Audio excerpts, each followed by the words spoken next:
তিস্তার পানি নিয়ে বছরের পর বছর অন্যায়, বঞ্চনা, অবিচার, কিন্তু এবার আর চুপ করে বসে নেই তিস্তা পাড়ের মানুষ। 17 ও 18 ফেব্রুয়ারি 48 ঘন্টার কঠোর অবস্থান কর্মসূচি, লক্ষাধিক মানুষের জমায়েত। আর এই আন্দোলনের আগেই ভারত হঠাৎ করে পানি ছেড়ে দিল।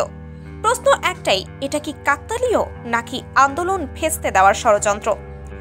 বছরের পর বছর ধরে তিস্তা নদী শুকিয়ে কাঠ, কৃষি ধ্বংস, মানুষের দুর্ভোগ চরমে, অথচ ভারতের একতরফা পানি নিয়ন্ত্রণ নীতির কারণে বাংলাদেশ তিস্তার ন্যায্য হিস্সা পায় না। 2011 সালে চুক্তির প্রতিশ্রুতি দিলেও আজ পর্যন্ত কিছুই হয়নি। কিন্তু এবার মানুষ রাস্তায় নেমেছে। তাদের একটাই দাবি, তিস্তা মহাপরিকল্পনা বাস্তবায়ন চাই, ন্যায্য পানির হিস্সা চাই। তিস্তা আন্দোলন কমিটির ডাকে এই কর্মসূচিতে হাজার হাজার মানুষ একত্রিত হচ্ছে। আর সেই খবর পাওয়ার পরই ভারত পানি ছেড়ে দিল।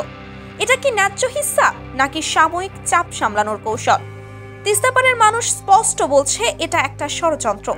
আমাদের আন্দোলন ভেস্তে দিতে পানি ছেড়ে দেওয়া হয়েছে, কিন্তু এবার আমরা দাবিতে অনড়। ন্যায্য হিস্সা না পেলে তিস্তা পাড়ের মানুষ রাস্তায় থাকবে। আন্দোলন এখন তুঙ্গে। আন্তর্জাতিক মহলও বিষয়টি নজরে রাখছে। ভারত কি এবার সত্যিই চুক্তি করবে নাকি আবারও কূটনৈতিক চাল চালবে? আপনি কি মনে করেন ভারত কেবল সাময়িক চাপ সামলাতে পানি ছেড়েছে, নাকি আন্দোলনের জোরে এবার সত্যিকারের সমাধান আসবে? কমেন্টে আপনার মতামতটি জানাতে ভুলবেন না কিন্তু। আল্লাহ হাফেজ।